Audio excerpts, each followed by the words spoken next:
Hello दोस्तों, एक बार फिर से आपका बहुत बहुत स्वागत करता हूं आपके अपने चैनल हाई फाई स्टडी पर। दोस्तों, आज की जो वीडियो है वो आप सभी के लिए बेहद इंपॉर्टेंट यहां पर होने वाली है। आज के इस वीडियो में मैं आप सभी के लिए लेकर के आया हूं सीटेड ईवीएस के बहुत इंपॉर्टेंट क्वेश्चन जो कि 2022 के रिलेटेड आपके बहुत इंपॉर्टेंट हैं। पर्यावरण महत्वपूर्ण प्रश्न है आप सभी के बहुविकल्पी, और टोटल मैं आपको यहाँ पे 20 से 25 क्वेश्चन करवाने वाला हूँ, लेकिन आपके लिए भाई साहब बहुत इंपॉर्टेंट है। तो इनको अगर आप नोट डाउन करना चाहते हैं तो नोट डाउन भी कर लीजिएगा। साथ ही में दोस्तों, पीडीएफ लेने के लिए आप टेलीग्राम चैनल को ज्वाइन कर सकते हो। टेलीग्राम का लिंक आपको डिस्क्रिप्शन बॉक्स में मिल जाएगा, या आप लोग डायरेक्टली सर्च कर सकते हो hi fi study 94 without space. ठीक है, चलिए पहले क्वेश्चन की ओर चलते हैं और देखते हैं हमारा पहला क्वेश्चन क्या कह रहा है। जी हाँ दोस्तों, पहला क्वेश्चन कह रहा है निम्नलिखित में से कौन सा खाद्य पदार्थ जो है वो रेशा युक्त होता है। इसको मैंने एक बार कम्युनिटी में भी डाला था, आप लोगों ने काफ़ी सारा अच्छा जवाब दिया था, क्योंकि तेल तला हुआ भोजन ये रेशे युक्त नहीं होता, दाल नूडल्स ये रेशे युक्त नहीं होते। बाकी जो आपके फल और सब्जियां होती हैं ये आपके रेशे युक्त होते हैं। ठीक है, बहुत सारी सब्जियां हमारी रेशे युक्त होती हैं, बहुत सारे फल हमारे रेशे युक्त होते हैं, यानी फल और सब्जियां ये हमारे बेसिकली रेशे युक्त होते हैं। ठीक है, तो भैया ऑप्शन नंबर डी के साइड चला जाएगा। नेक्स्ट क्वेश्चन की अगर हम यहाँ पर बात करते हैं, चक्रवात से सर्वाधिक विनाश किस क्षेत्र में होता है। चक्रवात से सर्वाधिक विनाश जो है किस क्षेत्र में ज़्यादातर होता है। तो सेकंड नंबर क्वेश्चन भी मैंने आपको कम्युनिटी में डाल रखा था, इसका भी जवाब काफ़ी सारे लोगों ने दिया। काफ़ी सारे लोग यहाँ पर पठारी क्षेत्र दे रहे थे, गंगा का क्षेत्र दे रहे, हिमाचल का क्षेत्र बहुत सारे लोग दे रहे थे। जबकि आपको पता है चक्रवात जो है वह समुद्र में चक्रवात आता है, समुद्र के तटीय क्षेत्रों पर आता है, इस वजह से समुद्र के तट पर हो जाएगा। ठीक है, नेक्स्ट क्वेश्चन आपका यहाँ पर हो जाएगा मेरे दोस्तों कि कंप्यूटर, सेलुलर फोन इत्यादि इलेक्ट्रॉनिक्स जो उपकरण होते हैं कि अपशिष्ट को क्या कहते हैं। इसका जो अपशिष्ट होता है बेसिकली उसको हम लोग ई वेस्ट कहते हैं। ठीक है ना, क्या कहते हैं, ई वेस्ट, यानी ऑप्शन नंबर फर्स्ट के साइड चला जाएगा। नेक्स्ट क्वेश्चन आपका हो जाएगा यहाँ पर कि आर्थेवैक्टर जो है वो किस कार्य में उपयोगी सिद्ध हुआ है। तेल के प्रभाव को नष्ट करने में, प्लास्टिक कचरा हटाने में, मत जल को नष्ट करने में, या रेडियोधर्मी विकिरण को रोकने में। तो भैया फोर्थ नंबर का राइट आंसर जो आपका हो जाएगा तेल के प्रभाव को नष्ट करने में आर्थेवैक्टर जो है वो उपयोगी सिद्ध हुआ है। ओके, नेक्स्ट आपका यहाँ पर हो जाएगा किस जैव क्षेत्र से स्टेप शब्द जुड़ा है। किस जैव क्षेत्र से स्टेप शब्द जो है वो जुड़ा है। ठीक है, तो क्या हो जाएगा, घास के मैदान हो जाएगा, कटबंधीय बंद वन हो जाएगा, या सवाना हो जाएगा, या फिर कोनिफेरस हो जाएगा। तो भैया 5 नंबर का राइट आंसर आपका घास के मैदान हो जाएगा, ऑप्शन नंबर ए के साइड चला जाएगा। ठीक है ना, नेक्स्ट क्वेश्चन की हम यहाँ पर बात करते हैं जो कि कहता है कि निम्नलिखित में से कौन सा ईंधन जीवाश्म नहीं है। ईंधन जीवाश्म की अगर हम बात करते हैं तो भैया आपका यहाँ पर हो जाएगा लकड़ी। बाकी आपके कोयला, इथेनॉल और पेट्रोलियम ये नहीं होंगे। ईंधन जो हो जाएगा वो हो जाएगा, ईंधन जीवाश्म जो है वो नहीं है। कौन सा, ठीक है। और बेसिकली अगर हम यहाँ पर बात करते हैं ईंधन, यहाँ पर ईंधन यानी कि ईंधन भी आपका होगा। ठीक है ना, ईंधन, तो ईंधन जीवाश्म कौन सा नहीं है, यहाँ पर ईंधन होगा, ईंधन जीवाश्म कौन सा नहीं है। तो ईंधन जीवाश्म जो होते हैं यानी कि जो सड़े गले पदार्थों से बनते हैं, जैसे आपका यहाँ पर पेट्रोलियम बनता है, इथेनॉल और कोयला, ये सभी पृथ्वी के नीचे दबे हुए पदार्थों से बनते हैं। ठीक है ना, जीवाश्म से बनते हैं। लेकिन जो लकड़ी होती है बेसिकली हमारी जो है ईंधन जीवाश्म जो है वो नहीं है। ठीक है, नेक्स्ट क्वेश्चन की हम बात करते हैं जो कि कहता है कि अरब सागर में स्थित भारत का प्रमुख तेल उत्पादक क्षेत्र कौन सा है। तो प्रमुख उत्पादक क्षेत्र मैं आपको बता दूं बॉम्बे हाई। ठीक है ना, याद कर लीजिएगा आप लोग, बॉम्बे हाई है। अगला हो जाएगा यहाँ पर हमारा कि निरंतर होने वाले सामान्य शोर के दुष्प्रभावों के कारण को क्या कहते हैं। मीठा जहर, धीमा जहर, तीव्र जहर या स्थायी जहर। तो आपको पता है निरंतर होने वाले सामान्य शोर, जो धीरे धीरे सामान्य शोर हो रहा है, उससे दुष्प्रभाव क्या होते हैं, इसको क्या कहते हैं हम लोग। इसको एक प्रकार का धीमा जहर कहते हैं, यानी धीरे धीरे, है ना, निरंतर होने वाले, यानी बराबर अगर कोई चीज़ें धीरे धीरे, जैसे होता नहीं, बूंद बूंद से घड़ा भरता है, बूंद बूंद से घड़ा खाली भी होता है। तो अगर घड़े के नीचे बूंद बूंद करके जल निकल रहा है तो धीरे धीरे वो हमारे लिए हानिकारक है, क्योंकि जल बहता जा रहा है। इसी तरीके से निरंतर होने वाली जो सामान्य शोर के दुष्प्रभाव हैं वो धीमी जहर हैं। ठीक है ना, धीमा जहर है।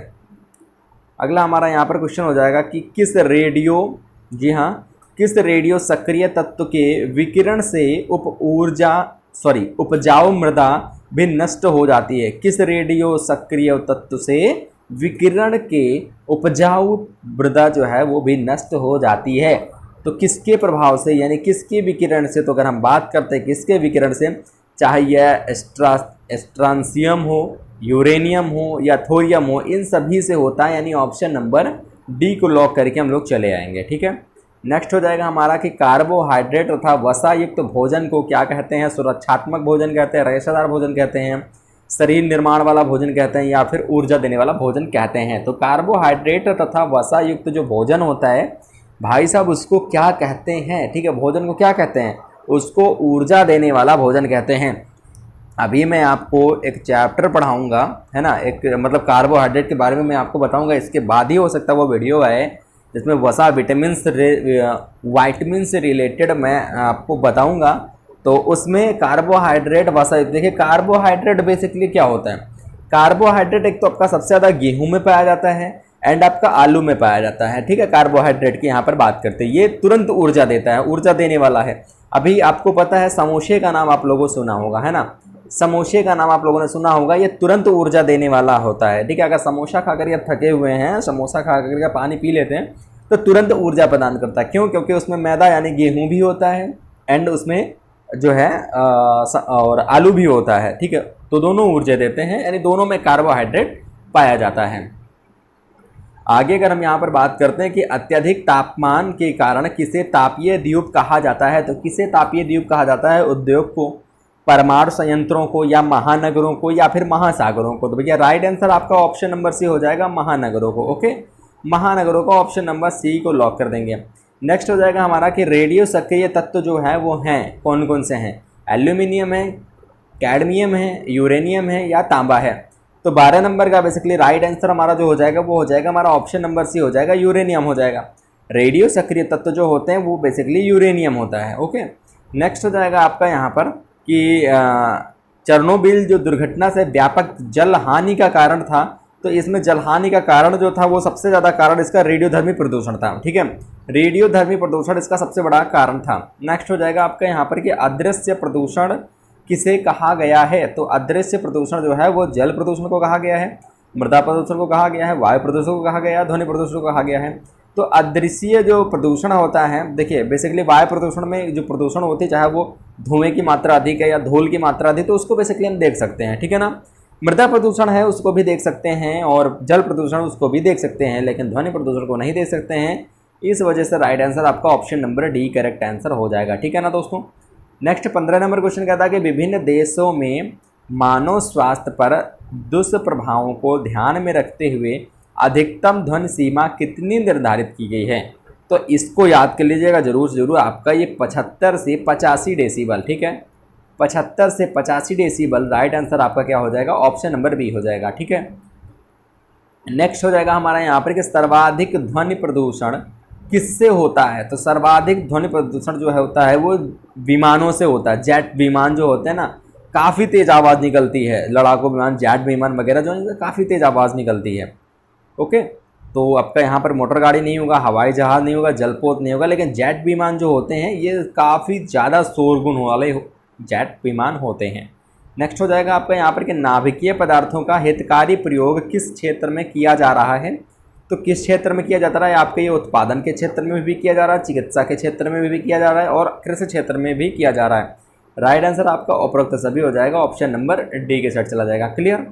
नेक्स्ट हो जाएगा मेरे दोस्तों, नेक्स्ट हो जाएगा कि प्राकृतिक आपदा नहीं है। तो प्राकृतिक आपदा इसमें से कौन सी नहीं है? बाढ़ नहीं है, भूकंप नहीं है, अग्निखंड नहीं है, भूस्खलन नहीं है, भूस्खलन नहीं है। तो भैया राइट आंसर आपका देखिए भूस्खलन क्या है? ये आपका आपदा का कारण है, प्राकृतिक आपदा है। भूकंप प्राकृतिक आपदा है, बाढ़ प्राकृतिक आपदा नहीं है, सॉरी प्राकृतिक आपदा बाढ़ भी है। ठीक है, लेकिन इनमें से पूछा गया कौन सी प्राकृतिक आपदा नहीं है, तो वो कौन सी नहीं है? अग्निखंड नहीं है। ठीक है, बाढ़, भूकंप और भूस्खलन जो है ये प्राकृतिक आपदाएं हैं, लेकिन जो अग्निखंड है ऑप्शन नंबर सी वो आपका ओके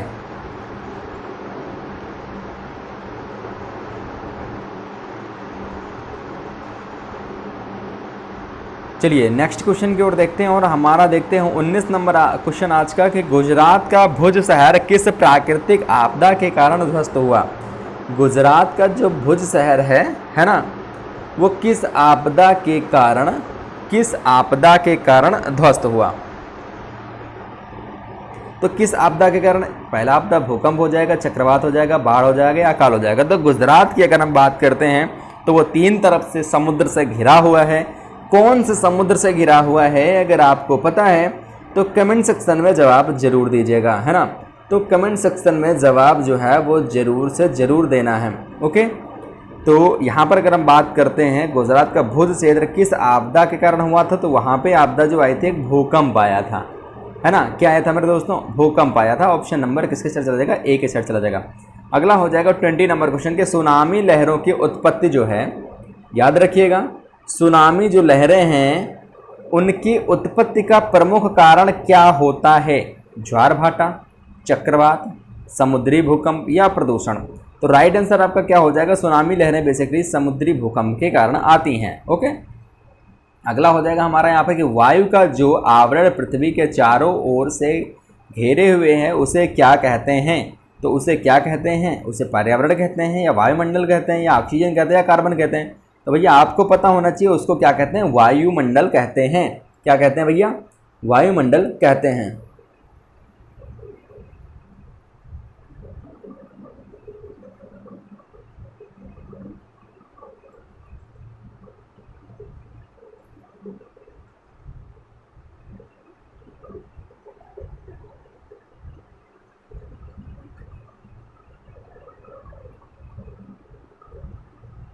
अगले क्वेश्चन की ओर बढ़ते हैं और अगला क्वेश्चन देखते हैं हम। यहाँ पर क्या हो जाएगा, यहाँ पर वायुमंडल हो जाएगा। ठीक है, वायुमंडल की परिभाषा भी आपको पता होगा। ठीक है, वायु का वो जो आवरण पृथ्वी के चारों ओर घेरे हुए हैं वायुमंडल कहते हैं। अगला हमारा क्वेश्चन हो जाएगा 22 नंबर क्वेश्चन। देखिए मनुष्य के लिए वायुमंडल की सबसे महत्वपूर्ण गैस जो है, मनुष्य के लिए वायुमंडल की सबसे महत्वपूर्ण जो गैस है वो कौन सी है। ऑक्सीजन है, कार्बन डाइऑक्साइड, ओजोन है या नियोन है। तो राइट आंसर आपका मनुष्य के लिए सबसे ज़्यादा उपयोगी गैस आपको पता है, इसके बिना तो 10 मिनट भी इंसान नहीं जीवित रह सकता, वो है ऑक्सीजन।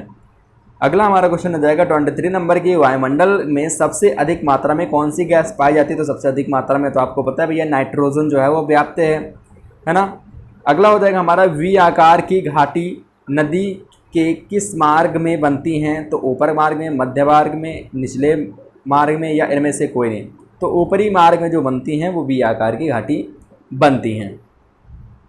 ओके, नेक्स्ट हो जाएगा आपके यहाँ पर 25 नंबर और आज का लास्ट क्वेश्चन हो जाएगा कि विसर्प नदी के किस भाग में बनते हैं। विसर्प नदी के किस भाग में बनते हैं। तो ऊपरी, मध्य, निचली या इनमें से कोई नहीं। तो ये बेसिकली मध्य घाटी में बनते हैं। ठीक है ना, मध्य घाटी में ये बनते हैं। ठीक है, पीडीएफ लेना बिल्कुल भी नहीं भूलेंगे आप सभी साथी। और आई होप वीडियो आपको